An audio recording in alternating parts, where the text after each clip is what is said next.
All right, let's dive deep into these Ray Kurzweil predictions. Sounds good. We've got this article here summarizing his interview with Peter Diamandis, Yeah. and it's pretty fascinating stuff, really gets you thinking. Kurzweil, he's always been ahead of the curve, hasn't he? Oh, absolutely, especially when it comes to artificial intelligence and the whole future of work thing. And don't forget about his thoughts on life extension.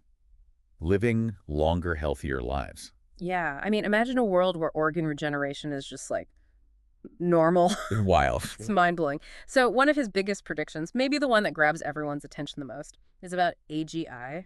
Artificial general intelligence. Exactly. AGI by 2029. I mean, that's practically tomorrow. It's kind of amazing, but also like a little unnerving. I can see why you'd say that. Makes you wonder if we should be, preparing for some kind of robot uprising. Uh-huh. The classic sci-fi scenario. Right. But seriously, what does Kurzweil actually say about that? Well, he doesn't really see it that way at all, this whole robots taking over thing. Yeah. He's much more focused on the idea of collaboration between humans and AI. Collaboration, so not a battle for dominance. Not in his view, no. He believes AGI will be more about, like, amplifying human intelligence, helping us solve complex problems in ways we can't even imagine right now. So instead of fearing AI, we should be figuring out how to work with it. Exactly. Harnessing its potential for good. That's the key. Okay, I can get on board with that, I guess. But honestly, I can't help but think about all those movies where the AI turns evil. It's hard to shake those images, isn't it?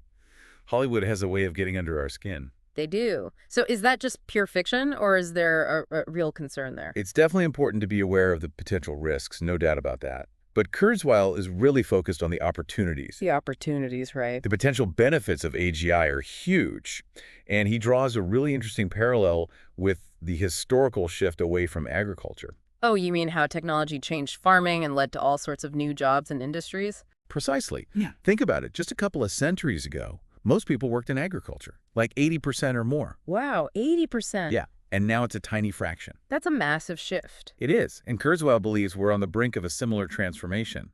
But this time, it's AI driving it.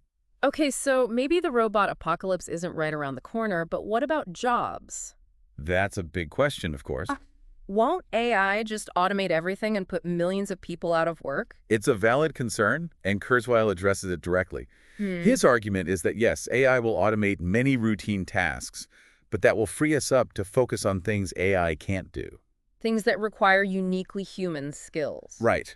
Creativity, strategic thinking, problem-solving, emotional intelligence, all those things. So the jobs of the future will be more focused on those human aspects that AI can't replicate. Absolutely. The things that make us human, like empathy, building relationships, that kind of thing. Those areas will be more important than ever. Interesting. But even so, there's bound to be a period of adjustment, right? Of course, as people transition to these new roles and industries. So how does Kurzweil think society should handle that transition? Well, he's got some pretty thought-provoking ideas, and one that's gained a lot of attention is Universal Basic Income, UBI. UBI, yeah, I've heard of that. It's like Yeah. everyone gets a guaranteed income regardless of whether they're working or not. That's the basic idea, yes. Yeah. Kurzweil sees it as a kind of safety net during this period of massive technological change. So people have that financial stability while they figure things out. Exactly. Of course, there are a lot of complex questions around UBI. Oh, I bet. Like, how would you even fund it? And wouldn't it discourage people from working at all? Those are some of the big ones. Economists and policymakers are wrestling with those questions right now. It's a tricky issue, no easy answers for sure, but it's a conversation we need to be having, especially with AI becoming such a big part of the workforce. Couldn't agree more. Okay, so lots to think about there, but before we go too deep into UBI, let's shift gears a bit. Another area where Kurzweil makes some pretty bold predictions is healthcare and longevity. Ah, yes. Living longer, healthier lives. He's actually quite optimistic about our chances in the future, which is kind of refreshing, isn't it? It is, and this is where he introduces this fascinating concept called longevity escape velocity. Longevity escape velocity. That sounds straight out of Star Trek or something. Ha, I know, right? But Kurzweil believes it's a real possibility. Seriously. He's serious. It's the idea that we'll reach a point where advancements in technology will allow us to extend our lifespans faster than we age. Wait, so we could actually outrun aging itself? That's the basic concept. Kurzweil predicts that within the next decade, we'll be adding more than a year to our lifespan for every year that passes. Wow, that's hard to even imagine. It is mind-boggling, and that's just the beginning. He envisions technologies like nanotech and regenerative medicine, Mhm. allowing us to repair damaged organs, even replace them at a cellular level. So people could routinely live well past 100 and still be healthy and active. That's the vision. What would you do with an extra decade or two of healthy life? Think about it. Whoa, that's a lot to process. It's both exciting and, I don't know, a little overwhelming. I get it. But before we get carried away with dreams of immortality, let's dig a little deeper into how Kurzweil thinks we'll actually achieve this longevity escape velocity. All right, let's break it down. What are the specific technologies he's betting on? Well, he highlights a bunch of promising advancements. Like what? One that really stands out is this company called Fountain Life. Fountain life. Interesting. They're using AI and advanced diagnostics to catch diseases super early, way before symptoms even show up. Early detection. Yeah, makes sense. It's key because the earlier you catch something, the better your chances of treating it effectively. So if we can identify diseases in those early stages, we might be able to prevent or even reverse the damage they cause. Exactly. But what about aging itself, right? Yeah, can we actually slow down or reverse the biological clock? Now we're getting into the really futuristic stuff. Kurzweil points to fields like gene editing and cellular reprogramming. I've heard about those, but they're still pretty experimental, aren't they? They are, but scientists are making incredible progress in understanding the mechanisms of aging at a genetic and cellular level. So it's not just about extending lifespan, but about rejuvenating our bodies at the most fundamental level. That's the idea, and as our knowledge in these areas grows, it's not inconceivable that we'll develop therapies that can actually rewind the clock, so to speak. Wow, that's almost too much to take in. But if even a fraction of Kurzweil's predictions are right, we're on the verge of a healthcare revolution like nothing we've ever seen before. I'd say so. I'm starting to think I might need to rethink my retirement plans. Uh-huh. I hear you. But before we go too far down that road, Kurzweil doesn't stop there. He doesn't. Oh no, he takes this human enhancement idea even further with his predictions about human AI symbiosis, where the line between human and artificial intelligence starts to get really blurry. Human AI symbiosis.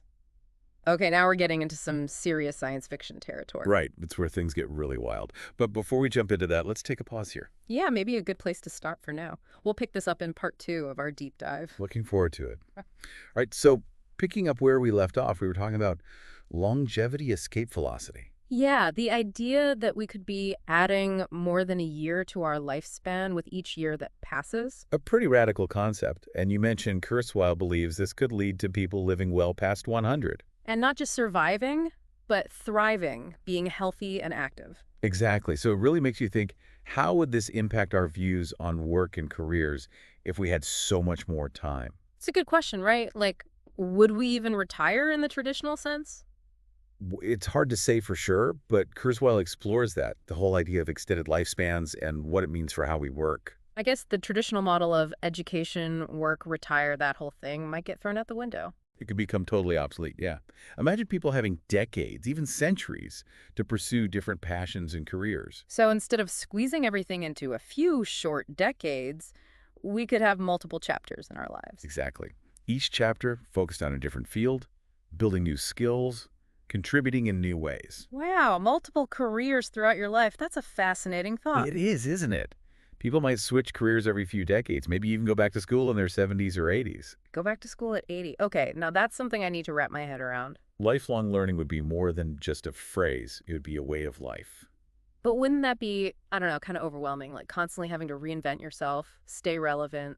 It's something to think about, for sure. But Kurzweil's view is that this extended lifespan, combined with the advances in AI we were talking about, Oh yeah, the AI. right, that combination could actually lead to a greater sense of purpose and meaning in our lives. Greater purpose, even with all that change and reinvention. How does he see that happening? Well, he talks about having AI tools that could help you figure out your strengths, explore different career paths. Kind of like a personalized career counselor, but powered by AI. Exactly. Imagine AI helping you connect with opportunities that match your passions and values, even as those change throughout your life. So instead of worrying about AI taking our jobs, we could use it to help us navigate this new world of work and find fulfilling careers. That's the idea. AI becomes this partner in helping us find meaning, even with these incredibly long lifespans. It's a different way of thinking about it, that's for sure. And it brings us back to this concept of human AI symbiosis, right? It does, that merging of human and artificial intelligence. Which is, let's be honest, where things start to get really mind-bending. It's definitely where we move into uncharted territory. So, when Kurzweil talks about human AI symbiosis, what does he actually envision? Are we talking like Elon Musk's Neuralink brain implants connecting us to the cloud? That's one possibility. Kurzweil's prediction is that within a couple of decades, we'll have these super advanced neural interfaces. Interfaces that connect our brains directly to computers and the internet. Whoa! Yeah, think about it. Instead of keyboards and screens, we'd be interacting with technology using our thoughts. So we could essentially think our way onto the web, access information instantly, process things at lightning speed.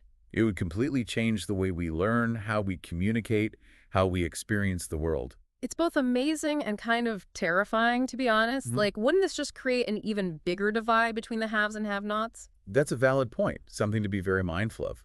But Kurzweil addresses that. He does. He believes that just like smartphones and the internet became so widespread, these technologies will eventually become accessible to everyone. So it's not just a luxury for the wealthy elite. That's not his vision. Hmm. He uses the term democratized intelligence, where everyone, regardless of their background, can benefit. A world where everyone has access to these cognitive enhancements, that's a powerful idea. It is, but it's important to acknowledge the potential downsides too, right? Even if Yeah. these technologies do become widely available. Right, like, are there ethical concerns we need to be thinking about? Absolutely. Interfacing our brains with machines raises all sorts of questions about privacy, security, even our own autonomy. So it's not just about whether we can do it, but whether we should and how we do it responsibly. Couldn't agree more.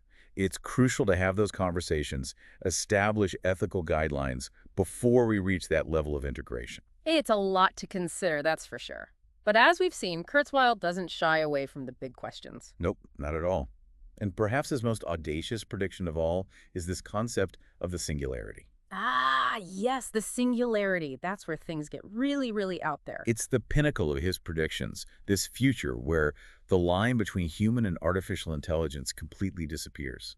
Leading to what? Some kind of superintelligence that we can't even comprehend right now. That's how it's often described. Yeah. A point of technological singularity, where the pace of progress accelerates so fast, it becomes impossible to predict what comes next. Okay, I'm trying to picture this, a superintelligence, but it's just, I don't know, it's beyond my grasp. It's a concept that's challenged thinkers for decades, hasn't it? Hmm? What would it look like? How would it impact us?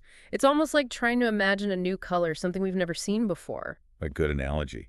And Mhm. Kurzweil argues that this singularity will be driven by this merging of human and AI. Creating a new form of consciousness that goes beyond our current limitations. Exactly.